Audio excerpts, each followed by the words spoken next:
தொல்லியல் துறைக்குட்பட்ட திருக்கோயில்களில் திருப்பணி செய்து கும்பாபிஷேகம் மேற்கொள்ள வலியுறுத்தி அகில பாரத இந்து மகாசபா அமைப்பினர் தொல்லியல் துறை அலுவலகத்தில் சங்கு ஊதி தாம்பூல தட்டுடன் மனு கொடுக்கும் நூதன போராட்டத்தில் ஈடுபட்டனர். தொல்லியல் துறையின் கட்டுப்பாட்டில் இருக்கும் தஞ்சாவூர் மற்றும் புதுக்கோட்டை மாவட்டங்களில் உள்ள சாரங்கீஸ்வரர் சிவன் கோவில், கொடும்பாளூர் முசுகுன்றீஸ்வரர் சிவன் கோவில், நார்த்தாமலை சிவன் கோவில், விராலூர் பூமீஸ்வரர், தாராசுரம் ஐராதீஸ்வரர், மானம்பாடி நாகநாத சுவாமி உள்ளிட்ட 10 திருக்கோயில்கள் பராமரிப்பு இல்லாத நிலையில் சிதிலமடைந்து உள்ளது. இக்கோவில்களை திருப்பணி செய்து கும்பாபிஷேகம் நடத்திட வலியுறுத்தி தொல்லியல் துறையிடம் பலமுறை மனு அளித்தும் நடவடிக்கை எடுக்காத நிலையில் இன்றைய தினம் அகில பாரத இந்து மகாசபா சார்பில் மாநில பொதுச் செயலாளர் ராமநிரஞ்சன் தலைமையில் இந்து மகாசபாவினர் மற்றும் சிவனடியார்கள் திரளானோர் சங்கு ஊதி மலர்மாலை மற்றும் தாம்பூல தட்டுடன் சென்று திருச்சி கோட்டை வாயில் அருகேயுள்ள இந்திய தொல்லியல் துறை அலுவலகத்தை முற்றுகையிட்டு பின்னர் தொல்லியல் ஆய்வாளர் ராகுலிடம் தொல்லியல் துறைக்குட்பட்ட கோவில்களில் திருப்பணிகள் செய்து கும்பாபிஷேகத்தை விரைந்து நடத்திட கோரி மனுவை அளித்தனர். கோயில் திருப்பணி தொடங்க நடவடிக்கை.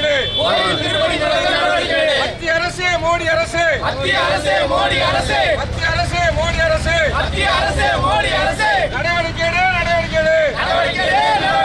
வரலாற்று சிறப்பு மிக்க ஆலய திருப்பணி தொடங்க நடவடிக்கை. சிவ சிவ மத்திய அரசு மத்திய அரசு மத்திய அரசு மத்திய அரசு மத்திய அரசு மத்திய அரசு மத்திய அரசு மத்திய அரசு வரலாற்று சிறப்பு மிக்க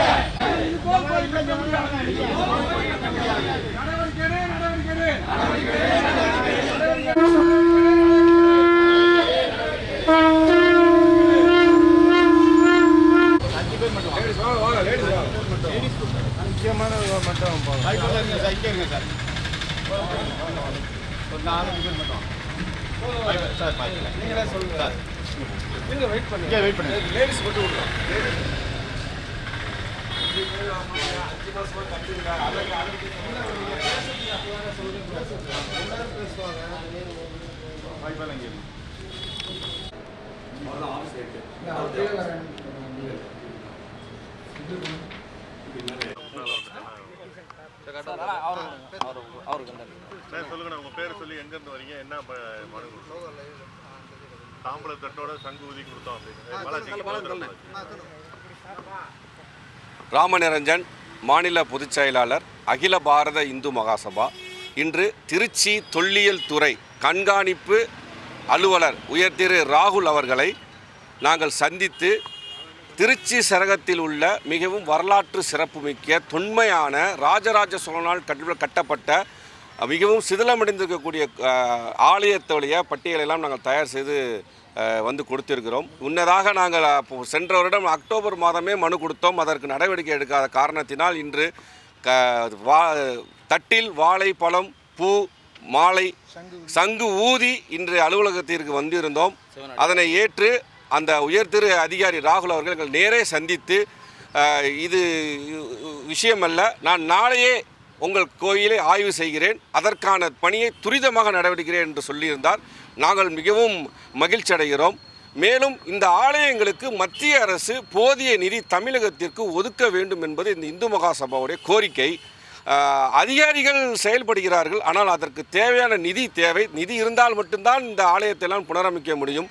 மத்திய அரசிடம் நிதி பற்றாக்குறை இல்லை என்பது எல்லாருக்கும் தெரியும். அதேபோல் இந்த புராதனமான கோயில்களுக்கு நிதி ஒதுக்க வேண்டும் என்று நாங்கள் வலியுறுத்துகிறோம். இன்று எங்களுடைய மனுவை பெற்றுக்கொண்ட அந்த அதிகாரி நாளை நேரடியாக நான் காலை 8 மணிக்கே நான் அந்த கோயிலில் இருப்பேன் என்று சொல்லியிருந்தால் நாங்கள் அதற்கான ஏற்பாடுகளை செய்ய தயாராகிவிட்டோம். நாளையே அந்த 10 கோயிலையும் சந்திக்கிறதாக சொல்லியிருக்கிறார். விரைந்து அந்த கோயிலை மத்திய அரசோடு இணைந்து நாங்கள் திருப்பணி ஆரம்பித்து கும்பாபிஷேகம் வரை எங்களோட ஒத்துழைப்பும் இருக்கும். அதற்கு தேவையான நிதியை மத்திய அரசு வழங்க வேண்டும் என்று கோரிக்கை வைக்கிறோம். அதாவது 1000 வருடங்களுக்கு மேலே உள்ள கோயில்கள் அந்த தொன்மை மாறாமல் இருக்கணுங்கிறதுக்காக நிறைய ஃபார்மாலிட்டிஸ் வச்சுருக்காங்க. அது ஒரு விதத்தில் நல்லது தான். ஆனால் அவங்க கொண்டிருக்கிற சிஸ்டம் நல்லா இருக்குது. ஆனால் அந்த அதிகாரிகள் கொஞ்சம் ஸ்பீடு வேணும். அப்போது ஸ்பீடான அதிகாரியை நீங்கள் புட்டப் பண்ணுங்கள். நார்த்துலலாம் ஒரு விஷயத்தை ஸ்பீடாக செய்கிறாங்க. ஆனால் தமிழ்நாட்டில் இருக்கிற அதிகாரிகள்லாம் இன்னும் கொஞ்சம் வேகமாக இருந்தால் இந்த தொல்லியல் துறையில் இருக்கிற கோயில்கள்லாம் நல்லாயிருக்கும் நாங்கள் சொல்கிறோம். அப்புறம் இந்த தொல்லியல் துறையில் சில அர்ச்சகர்கள்லாம் கவனக்குறைவால் அந்த ஆலயங்களெல்லாம் டூரிஸ்ட் பிளேஸாக மாற்றுறாங்க. அது சம்மந்தமாக சொல்லியிருக்கோம். அதுக்கு நடவடிக்கை எடுக்கணும்னு சொல்லியிருக்காங்க.